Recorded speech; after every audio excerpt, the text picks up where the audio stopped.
you have your Bible this morning, turn with me to Psalm 8.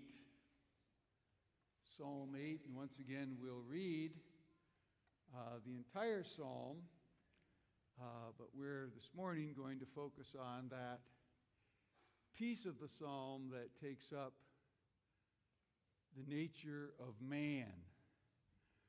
Last week we focused on the nature of the universe. This morning, the nature of man. And next Sunday morning, our third and final visit to Psalm 8 will be the nature of God. Each week, we remind ourselves that we are becoming disciples. And disciples really do claim to have solid information relating to fundamental questions. Disciples believe Psalm 8, and so disciples have a sense that they know what the nature of the universe is. It's kind of arrogant to say so, but that's by the very nature of being a disciple. We know what the nature of the universe is. God created, sustained place. We know what the nature of man is. A creature bearing the image of God. We know the nature of God only because He has told us of Himself in His Word and ultimately in the person of His Son, Jesus Christ. It's really kind of astonishing to think about what Christian disciples, just by being disciples, automatically claim to know about life's most fundamental questions and issues. And Psalm 8 is a great poetic summary of the Bible's answer to those questions. What is the nature of the universe? What is the nature of man? What is the nature of God? So let's stand together and we'll read again Psalm 8, verses 1 to 9. O Lord, our Lord, how majestic is your name in all the earth. You have set your glory above the heavens. Out of the mouth of babies and infants you have established strength. Because of your foes, to still the enemy and the avenger. When I look at the heavens, the work of your fingers, the moon and the stars, which you have set in place. What is man that you are mindful of him? And the Son of Man that you care for him? Yet you have made him a little lower than the heavenly beings and crowned him with glory and honor. You have given him dominion over the works of your hands. You have put all things under his feet, all sheep and oxen, and also the beasts of the field, the birds of the heaven, the fish of the sea, whatever passes through the paths of the seas. O Lord, our Lord, how majestic is your name in all the earth. Let's look to the Lord in prayer. Our Father, you are the great I am, the Lord, Yahweh. You are a king and you reign. Let all the peoples, the psalmist says, tremble at the thought of you. You are the one who presences yourself with a particular people. In ancient Israel, seated upon the cherubim in the Holy of Holies. Let the earth shake before you in acknowledging how grand and glorious you are. O Lord, you are great, and you are exalted over all the peoples of the earth. Those that know you and acknowledge you to one degree or another, and those who claim no personal knowledge of you at all. We gather together this day to praise your name. For you are great, and you are fearful, and you are holy. You love justice. You establish uprightness in the world. You have placed justice and righteousness among your people. You have done it. Lord, we exalt your name. We bow before you. We bow before the footstool of your feet. For you are holy. Great biblical characters like Moses and Aaron, Samuel. We read of them calling upon your name, and we are those who in our own generation are calling upon your name. And Lord, we have many reasons to call upon your name. Sometimes we are calling upon your name when we are in absolutely desperate need, physically, spiritually, emotionally, politically, all around the world this day. There are millions of people out of the 7 billion that are on the planet. Millions of people find themselves this day in acute crisis. And some of them know where to turn. And they are calling upon your name. And you are sure to answer them. You have a history of answering us. You answered the ancient Israelites from a pillar of cloud on the mountain. You have taught us to keep your testimonies that you have given to us, and we pray that you'd enable us to do just that.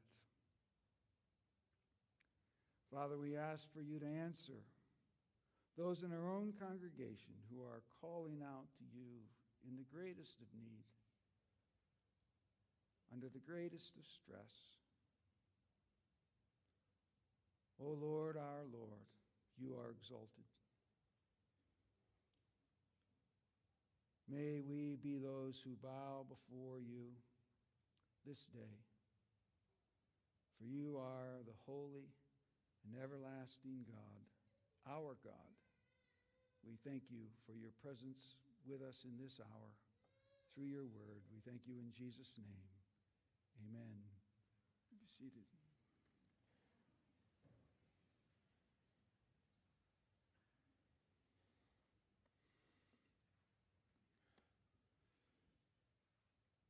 Can't be reminded too often when reading the Bible, that's why we mention it all the time, that context is king. Context is king. And our focus this morning, the nature of man, occurs in Psalm 8 as it occurs in Genesis chapter 1.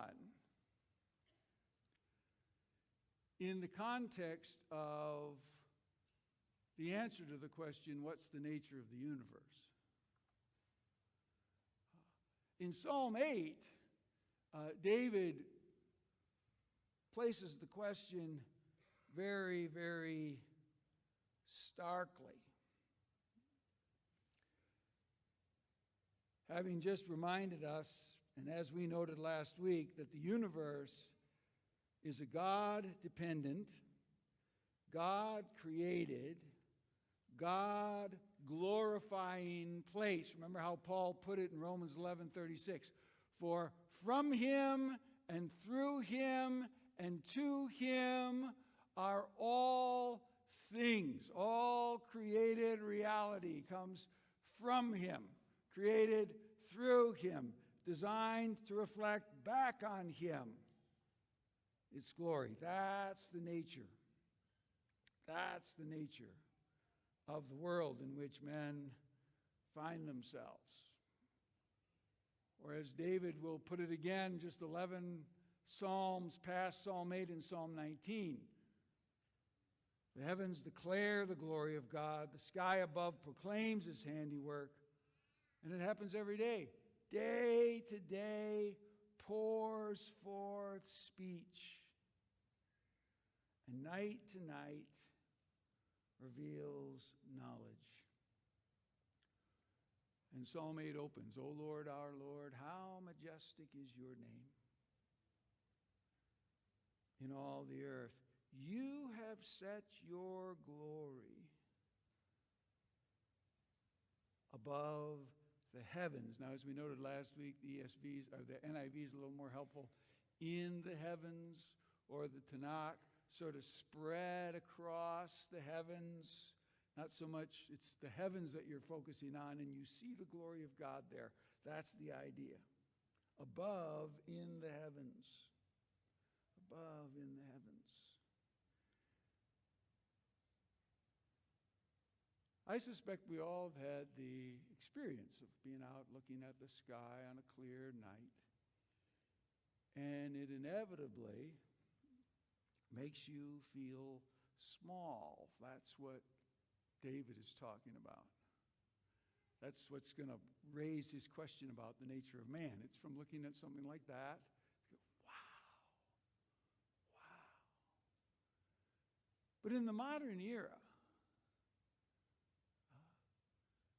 we know that what David has seen is just, frankly, it's just inconceivably large, inconceivably grand.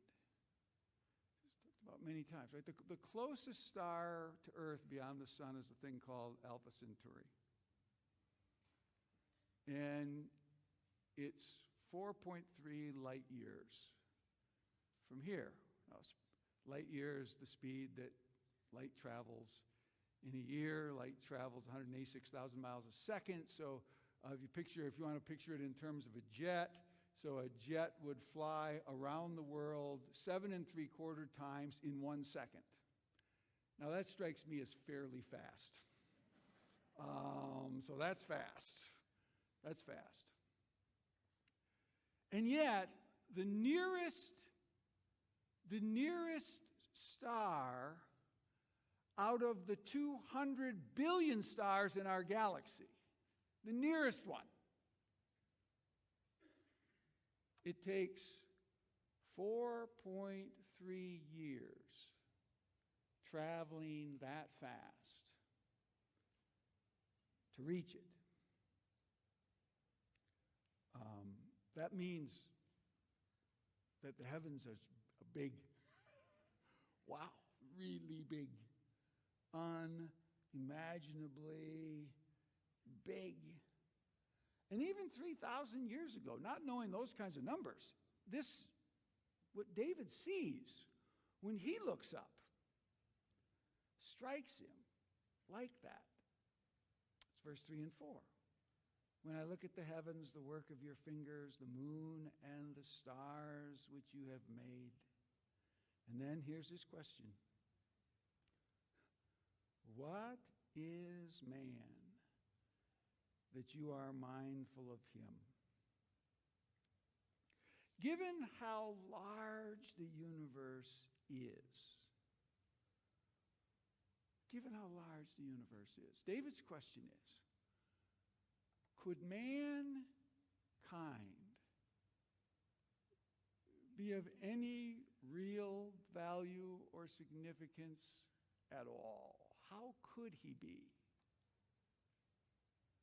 Right? Because planet Earth is like a speck of dust in our galaxy, let alone the universe. It's like a speck of dust.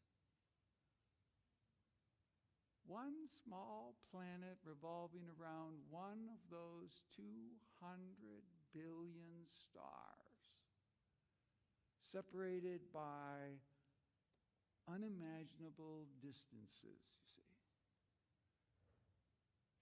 David, I think, as one poet to another, would understand why, just from a natural point of view, apart from divine revelation, why somebody like one of the singer on progressive rock band Kansas, why he would write dust in the wind. Dust in the wind. All we are is dust in the wind. How could we be anything more than dust in the wind? A few little specks on one little speck in the vast universe that our modern scientists tell us about, that the Hubble telescope is taking pictures of for us. But that's not David's answer. In fact, David's answer is vastly in the opposite direction. Let's state our thesis for this morning, and this is David's thesis as to the nature of man in Psalm 8. Man is created in the image of God and therefore capable of relationship with God. Now, I could have lengthened that out. Man is created in the image of God and therefore incredibly valuable and capable of relationship with God.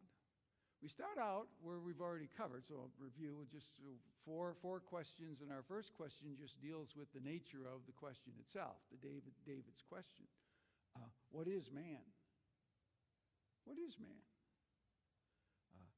Now, David's answer to that question is vastly different than our society and our culture's prevailing answer. I've mentioned quite a number of times the science writer, one of the more gifted writers from the atheist perspective, a guy born in Lincoln, Nebraska, so a Midwesterner, Warren Isley. His essays are collected in the American edition of literature. So prominent was he as a nature writer, so a great honor to him. And in a little essay called The Cosmic Orphan that I've mentioned to you before, here's his answer to the question. So what is man? What is man? And Warren Isley wrote, he writes it into the second person as he's talking to us. You are a changeling. You are linked by a genetic chain to all the vertebrates. The thing that is you bears the still aching wounds of evolution in body and in brain. Your hands are made over fins. Your lungs come from a creature gasping in a swamp. Your femur has been twisted upright. Your foot is a reworked climbing pad. You are a rag doll re-sewn from the skin of extinct animals. Long ago, 2 million years perhaps, you were smaller, your brain was not so large. We are not confident you could speak. 70 million years ago, you were even smaller climbing creature known as a toupade. You were about the size of a rat, and you ate insects. And then ironically he says, and now you fly to the moon. Now you fly to the moon. So there's Isley's answer when I look at the heavens. What is man? And his answer is, well, he is a remarkable evolutionary accident. So remarkable that he eventually figures out how to fly to the moon just by random movement of molecules. Remarkable. And it is remarkable. It would be remarkable. Jesus, on the other hand, and we noted this last week, Jesus comes along. And Jesus would not fit well into the modern green movement.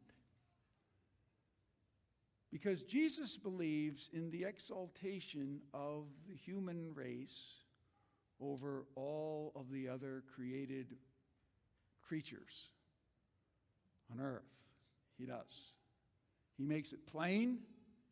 He says it in a way that rankles modern sensibilities in our environmentalist culture. We noted this last week. Remember Matthew 10:29. Are not 2 sparrows sold for a penny, and yet not one of them falls to the ground apart from your Father? But even the hairs on your head are all numbered. Fear not, therefore. And here's the politically incorrect statement.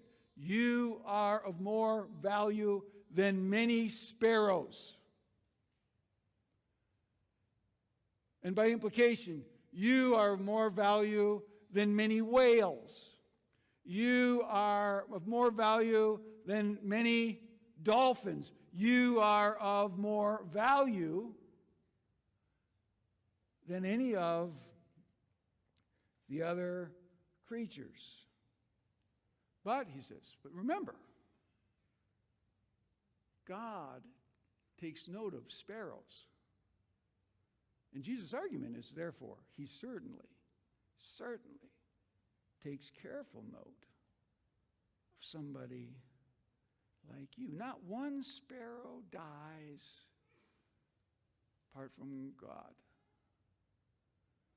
When I was 8 years old, my dad broke horses for a guy at a little farm just outside of Rockford. They had maybe 25, 30 horses being boarded out there, and people are constantly, looking for somebody. They bought a horse for their daughter, they bought a horse for their son, and they don't really know anything about horses, so then they're looking for somebody that will break the horse and make it so that you can have a kid ride it. Well, my dad loved horses, and he knew how to break horses, and he came equipped with kids, that you could try out on these various horses, and be sure if we survive, then their children will probably survive as well. That was our strategy. But while he was doing that, I had been given a Daisy BB gun, and I would walk around the edge. The guy's name was Bo, and I don't know what the Lord thought of it exactly. I don't know what I think of it anymore, but I was a ruthless killer of sparrows at age 8. I was hunting down sparrows in and out of the barn. And Jesus is saying, a BB never struck a sparrow where God wasn't involved. That's what he's saying. Sparrows die in a lot of ways. That's one way. No sparrow ever falls to the ground. And you are way more valuable than a bunch of sparrows. Now, there's a flip side to how the Bible teaches. It's paradoxical how the Bible teaches us to think about ourselves. In the song we sang together this morning, Who I Am, is a really nice reflection of the other side of that. It's actually sort of a reflection of both sides, because it's a salvation reflection, but the refrain in Who I Am is pulled right out of the Psalms and the prophets. Hard to say exactly where they were thinking and looking, but we'll put David up for a candidate. Psalm of David at the other end of the Psalter, Psalm 144, 3 and 4. Here's what David says. He asks exactly the same question, but now he answers it on the other paradoxical end of the spectrum. O Lord, what is man that you regard him, or the Son of Man that you think of him? Our answer is, well, he's the creature that God's placed majesty on. He's created in the image of God, as we'll see in a moment. That's not how he answers here. He answers how we sang. Man is like a breath. His days are like a passing shadow. The incredible balance of the Bible. Nothing like men, but they better remain humble because they're a mere breath. They're like a passing shadow. They're none of them here for long. And as we noted at the end last week, and they're all answerable to their Creator. So be humble. Be confident in God. But be humble before God. Now then David goes on and he tells us the answer to two questions. He tells us, number one, what is most significant about man? And then secondly, what is secondarily most significant about him? And we experience these two things all the time. So what is man that you are mindful of him, and the Son of Man that you care for him? Now here's what's most significant about man. This is how they differ most fundamentally from all of the other creatures in existence. You have made them a little lower than heavenly beings and crowned him with glory and honor. In other words, there's no one like man. You've made him a little less than the other heavenly beings, which is a really judicious translation by the ESV. Literally, what the Hebrew says is, you have made them a little lower than God. However, when the Septuagint folks came along and translated that Hebrew passage, they translated it, you have made him a little lower than the angels. And what tips the scale for Christians is that when the author of Hebrews came along and quoted Psalm 8, he quoted it as the Septuagint translated it. You have made him a little lower than the angels, than God, than heavenly beings. But the important thing is that we see what it's saying is there's nobody like him. There's nobody like him. What we're tempted to think, you see, when we look out, and this is what prompts David's question. What is man that you are mindful of him, given the vast size of the universe? And David's answer is, whoa, he's a lot more important than you'd think. There's nobody like him in all of the universe. Man is created a little lower than the angels, which is simply code language for the image of God from Genesis chapter 1. See, it's an amazing thing. See, David, without any question, he's got Genesis 1 in his mind when he writes Psalm 8. And so how does Genesis 1 close? Well, the culmination of the creation of all things is man. Man. Yes, the universe is vast, but the culmination of the creation week is man. And David is reflecting that in this poem. And we are to reflect that in our thinking. Genesis 1:26, God said, "Let us make man in our image, after our likeness." There's the thing about us, the most important thing about us. Image of God, likeness of God. Let us make man. He closes off verse 27. So God created man in his own image. In the image of God he created him. Male and female he created them. Now David covers all of that in Psalm 8 by, he crowned them with glory and honor. He made them a little lower than Elohim, than the angels, and he crowned them with glory and honor. There's nobody like them. Nobody else in the universe is crowned and considered like man is. That's the point. That's the point. He made them male and female. And so as disciples in a culture like ours, it's important. He made them male and female. Oh, no, those are bigoted categories. Oh, no, they're not. Those are creation categories. Those are the categories of reality. Disastrous, blind, foolish, to hit up against them. We're hitting up against them. We mean to remove them. Get rid of those categories. Male and female, he created them. That's reality according to disciples. That's reality.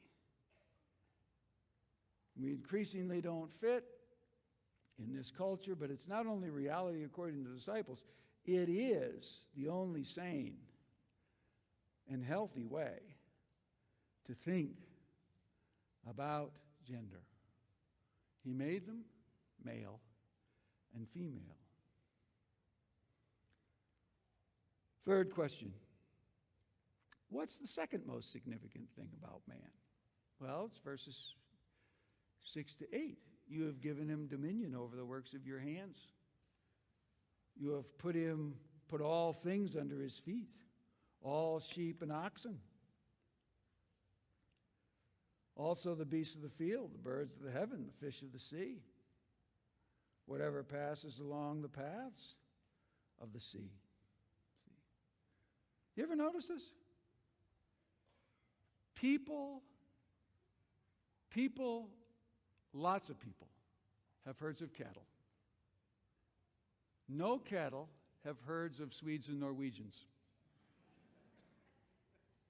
They never have, and they never will. But people have had herds of cattle for millennia. Reflecting this.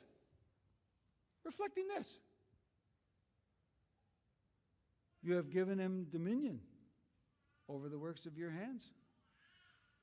You have put all things under his feet, all sheep and oxen, all beasts of the field, birds of the heaven, fish of the air. It's one of the ironies, right, of something like the Green Movement, is that the Green Movement is actually about doing exactly what Genesis says people should and will do. They'll take concern over the rest of the created order. And we do, and we have, and it's right that we do, and it's right that we have. And again, David is simply repeating words right out of Genesis, right? Genesis 1:26. Let us make man in our image, after our likeness. And it goes on. Let him have dominion over the fish of the sea and over the birds of the heavens and over the livestock and over the earth and over every creeping thing that creeps upon the earth. Fish pass through the paths of the sea. And we know all about it. 50 years ago right now, quite depressed. Our parents are moving us out. We're going to live at a place called Thesis Island, and going to be going to school on Vancouver Island and had no desire whatsoever to go there to do this thing that my parents had decided to do. I felt it to be an absolute personal disaster.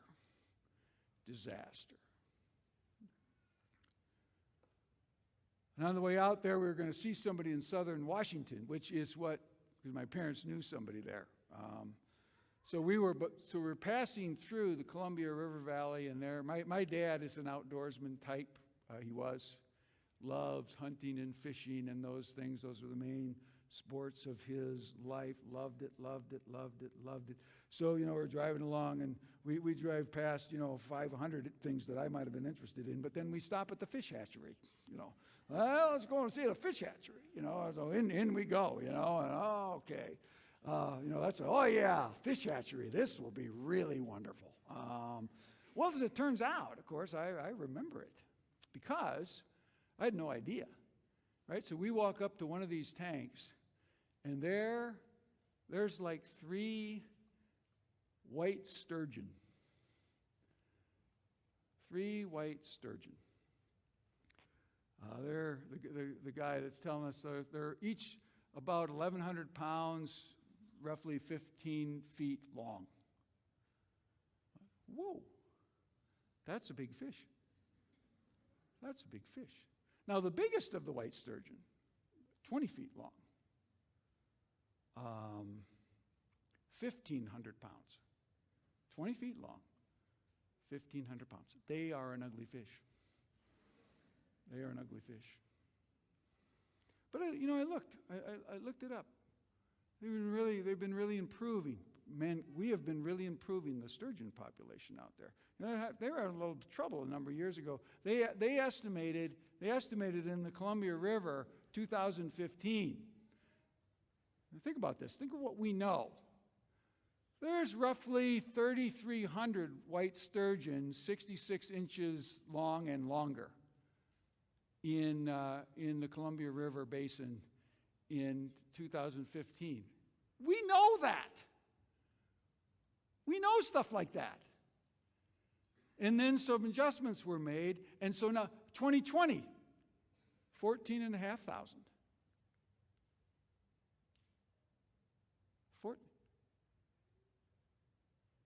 People help that happen. We're overseeing it. Overseeing the fish, overseeing the waterways. That's us. That's us. And God is mindful of us, and He's placed us in charge of everything like that. That's human beings. Magnificent.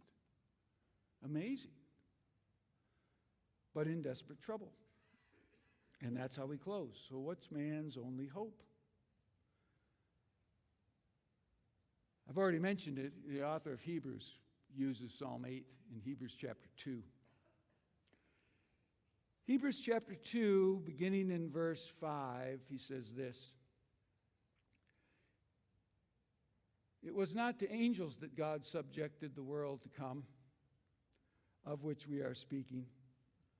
It's been testified elsewhere, what is man that you are mindful of him, and the Son of Man that you care for him. You've made him a little lower than the angels, and you've crowned him with glory and honor, putting everything in subjection under his feet. Now, in putting everything in subjection to him, he left nothing outside of his control. At present, we do not see everything subject to him. Think like what? Plenty of diseases and all kinds of stuff like that.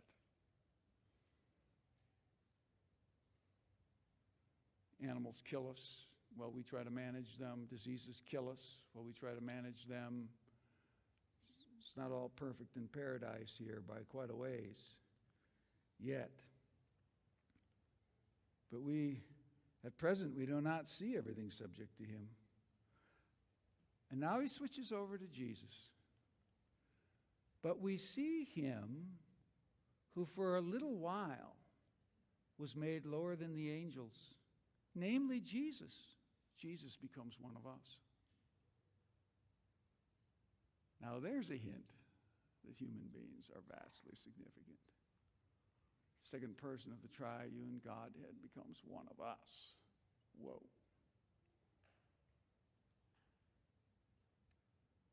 Whoa. We see him for a little while who's made lower than the angels, namely Jesus. Still quoting the psalm, crowned with glory and honor. And now, right to the Lord's table. Because of the suffering of death, so that by the grace of God, he, that is Jesus, might taste death for everyone. He, Jesus, might taste death for everyone. Because of suffering of death, Jesus' death on the cross, by the grace of God, that he might taste death for or in behalf of everyone. No, and that's not everyone inclusively. That's everyone who meets the conditions of the gospel. Everyone who believes.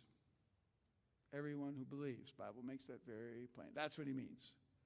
He tastes death for everyone. Everyone who believes. This is why when Paul invites us, as he does, to the Lord's table, he has that little section where he says, but as you come to the table, let a person examine himself. Examine himself for what? To see whether he is among those who believe. Is he among those who meet the conditions that the Lord has laid aside for you to benefit from what Jesus has done? I've mentioned many times Calvin's little summary of that is faith and repentance. But even better than that is Ezekiel's summary. Ezekiel 36:25 and following, where he talks about those who have had their sins washed clean and been given the Spirit who writes the word of God on their heart. He says, let a person examine themselves. Have you pled for forgiveness from Jesus? And is there any evidence in your life that the Lord is writing his words on your heart? Do you have a heart to believe and follow? Say, well, yes, I do, but I'm very, very disappointing, which is why I often pass the Lord's Supper by. Well, you shouldn't pass it by if you are seeking to follow the Lord and find yourself very disappointing. Because we're all very disappointing in our efforts to follow the Lord, all of us. All very disappointing. But if you examine yourself, I do believe in Jesus, and I do know that I am following him. And my only hope is that he has shed his blood for me, for us. Then the table's for you. Then the table's for you.